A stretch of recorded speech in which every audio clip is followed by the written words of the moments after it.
بلا شاہ صاحب بیٹھے ہیں، علامہ توقیر الحسن باجوہ صاحب بیٹھے ہیں. یہ فقہ کی کتابوں میں لکھا ہے کہ جب مسجد کی صفائی کی جائے نا تو جو مسجد کا کوڑا ہے نا، ظاہر ہے نکلے گا نا کوڑا کا، ریت ہوگی، مٹی ہوگی، کچھ اور بھی معاملات ہو سکتے ہیں. تو فقہ کی کتابوں میں لکھا ہے کہ جو مسجد سے نکلنے والا کوڑا ہے اس کوڑے کو اس جگہ نہ پھینکا جائے جہاں عام گھروں کا کوڑا آتا ہے، کہ مسجد کے کوڑے کا بھی ادب کرنا ہے کہ یہ اللہ کے گھر کا کوڑا ہے. اس لیے حضرت ادب کیا کرو، ادب کیا کرو، ادب کیا کرو.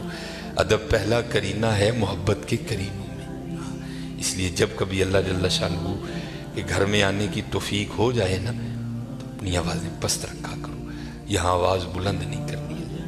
یہ بہت بڑے بادشاہ کا دربار ہے، تو وہ کیونکہ ملک ندیم تھا، یہ اللہ کا دربار ہے، اس نے تو یہاں ہی کہہ دینا تھا نا جو کہہ دینا تھا.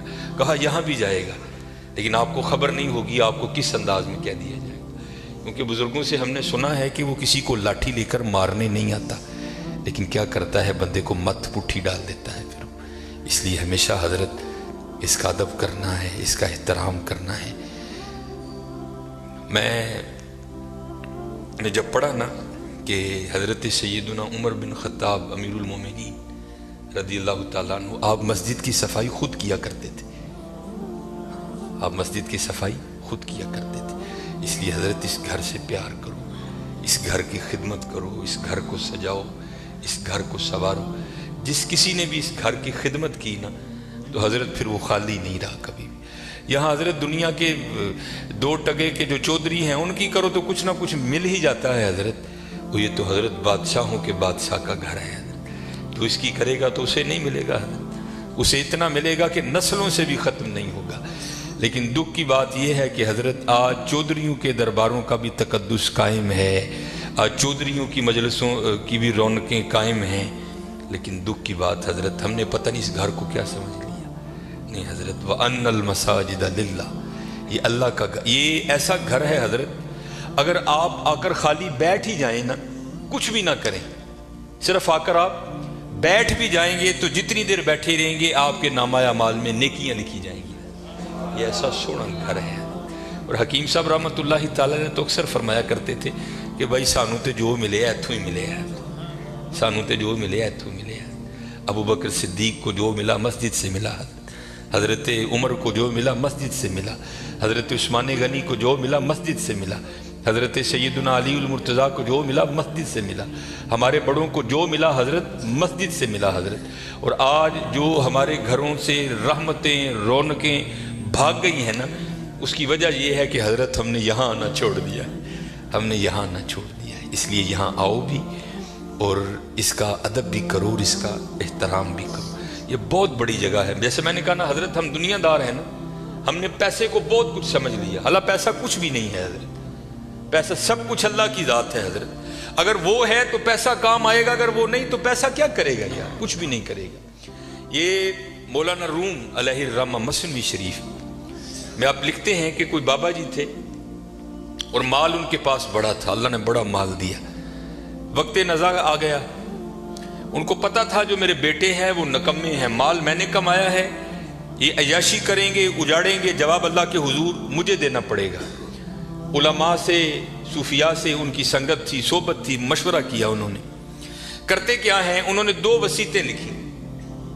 پہلی وصیت لکھ کے نا شاپر میں ڈال کر اوپر لکھتے ہیں اس وصیت کو تب پڑھا جائے جب سارے لوگ میرا جنازہ پڑھنے کے لیے اکٹھے ہو جائیں.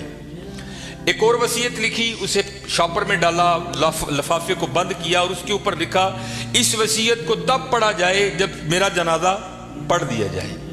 اب چودھری تھا، میں تو اکثر احباب سے پوچھتا ہوں پتہ نہیں حضرت ہم نے تو کہیں نہیں پڑھا، شاید آپ نے پڑھا ہو تو ہمیں بھی بتائیے گا کہاں لکھا ہے کہ امیر کے جنازے میں زیادہ ثواب ہے، غریب کے نہیں ہوتا.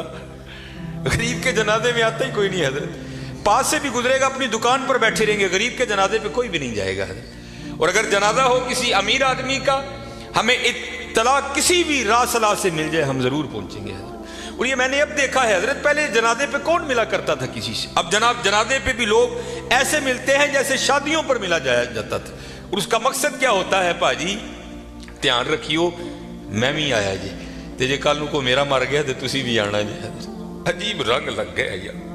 आधा आधा घंटा, पौना पौना घंटा लोग हजरत बड़े वहां खड़े होकर एक दूसरे को मिलते रहते हैं।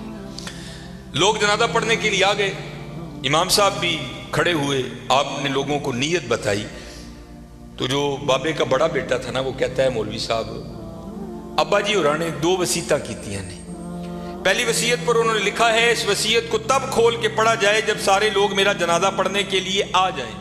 अब सारे लोग आ गए हैं, कितारें बन गई हैं, सफ़ें बन गई हैं, तो आप ये वसीयत पढ़ें।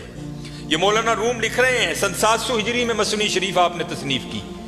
उसमें लिखते हैं कि जब वो वसीयत को पढ़ा ना अल्लामा साहब ने, तो बाबा जी लिखते क्या हैं, जो लोग भी मेरा जनाजा पढ़ने के लिए आ जाएं और आकर भी ना पढ़ें, मेरे सारे पैसे उनमें बांट दिए जाएं। अब जब ये ऐलान हुआ ना, तो थे तो हम जैसे ही सारे, उन्होंने कहा जनाजा फर्द किफ़ाया, चंद अहबाब भी पढ़ लेंगे, सबका हो गया। चलो अगर सवाब की बात है किसी और का पढ़ के ले लेंगे, यहाँ नगद पैसे मिल रहे हैं। एक निकला, दूसरा निकला, तीसरा निकला, यहाँ तक कि मौलाना रूम फरमाते हैं कि जितने लोग जनाजा पढ़ने के लिए आए थे ना, सब नेकी छोड़कर पैसे लेने के लिए पीछे जाकर खड़े हो गए। अब रह गए सिर्फ मौलवी साहब और बाबा जी के बेटे। बाबा जी के बेटों ने सोचा ले भाई वो पैसे तो साडे ने, ए लै लोग चले ने, चलो हुण अब्बा जी ने वसीयत कर छड़ी, ये खैर उत्थे ते रेट नहीं हो सकती, लेकिन हुण कुछ असी भी तो लईए ना। एक बेटा, दूजा बेटा, तीजा बेटा, चौथा बेटा, चारों जाकर लोगों में खड़े हो गए। अब रह गए मोए बाबा जी और मौलवी साहब। फिर मुझे यहाँ मियाँ मोहम्मद बख्श साहब याद आए। आप क्या फरमाते हैं, जांदी वारी क्या डरोना बनिया, डर दे हथ नहीं लांदे, जिन्हां लई तू पाप कमाए किथे ने तेरे कर दे। रोना है जी हजरत, मैंने बड़ा बड़ा कुछ देख लिया है, इतना इतना कुछ देखा है कि दिल करता है सिर चिखे पा के कि टुर जाइए साइड, लेकिन क्या करें, ड्यूटियाँ लगी हैं, निभानी पड़ती। मैं नया नया गया ना, जब बागडा कॉलोनी, अमीर आदमी, लैंड क्रूजर, प्राडो जनाब, सज्जे खब्बे, मेरी भी थोड़ी फिरकी घूम गई, बड़ी मोहब्बत मिली जनाब। अक्सर बड़े बड़े नाम जाते हुए वसीयत कर गए कि सानू गुसल जड़ा नाफा साहब देन गया। मैं भी नया नया था, मैंने भी चले जाना। एक बहुत बड़ा हजरत सियालकोट का नाम है, गुसल देने के लिए गया। इसी तरह सर्दियां थी, बाबा लेटा है चारपाई पे, उसका बेटा खड़ा था, तो बाबे ने ना स्वेटर पहन रखा था।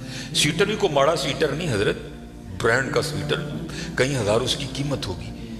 तो मैंने बड़े बेटे को कहा, मैंने कहा गल बात सुनो, जो तेरे हाथ में ये जो एप्पल का मोबाइल है ना, जिसकी कीमत इस वक्त भी 1.5 लाख से ऊपर है, ये बाबे की कमाई का है। ये तूने हाथ पे राडो बांध रखी है ना, ये बाबे की कमाई की है। जो तेरे पास लैंड क्रूजर है ना, ये बाबे की कमाई की है। और ये वो बाबा है कि जिसको वली होने की तेरे लिहाज से सनद अल्लाह और अल्लाह के रसूल ने दी है। ये जैसा भी है तेरे लिए वली है।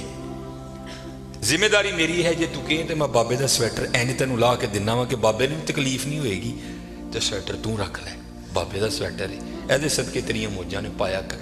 ये मस्जिद में बैठा हूँ हजरत, मुंडा कहता ना ना हजरत मुर्दे दियां शैवां नहीं पाई दी, मैं ज़ालिमा लोगों ने मुर्दा तेरा ते अब्बा यार की करन दे। उन्हें कहा नहीं मैं नहीं मुर्दे की शै पानी है तेरे, जिन्हां लई तू पाप। ये मियाँ साहब ने एवं नहीं लिखे हजरत, आपने बड़ा मुशादा किया था ज़माने का, जिन्हां लई तू पाप कमाए तेरे कर। खैर हजरत कैंची मेरे हाथ में थी, मैंने स्वेटर काट दिया। नीचे वो बाबे के कपड़े आए, और वो भी बाबे ने कैम्ब्रिज के, मुझे ब्रांड याद है आज भी, कैम्ब्रिज के बाबे ने कपड़े पहने हुए थे। हॉफ वाइट कलर की शलवार कमीज थी बाबे की। मैंने दूसरे बेटे को कहा, उसी तरह मैंने कहा सारियां मुजाहिदियां ने, अब बाबे की शलवार है कमीज मैं लाना रख ला यार, कदी कदी तबरक समझ के पाई कि मेरे वालद दी। उसने भी यही कह के इनकार किया। फिर जब गुसल देने की बारी आई, मैंने कहा बताता मैं हूँ गुसल कैसे देते हैं। ऐ वो अब्बा जिहदे मोढे ते बह के तुसीं टुरना सिक्खिया सी, ऐ वो अब्बा जिहदी उंगली फड़ के तुसीं टुरना सिक्खिया सी, ऐ वो अब्बा जिहड़ा कदी तुहानूं मरी खड़दा ही, कदी नारान खड़दा ही, कदी कागान खड़दा ही, कदी इंग्लैंड लैके गया, कदी सिडनी लैके गया। मैं दसना वा गुसल दो, तीनों बेटों ने गुसल देने से इनकार कर दिया। कुछ भी नहीं हजरत, ये इसी तरह है, इसी तरह है। अगर इससे प्यार करोगे, वहां बेवफाई करोगे तो इसी तरह है, इसी तरह।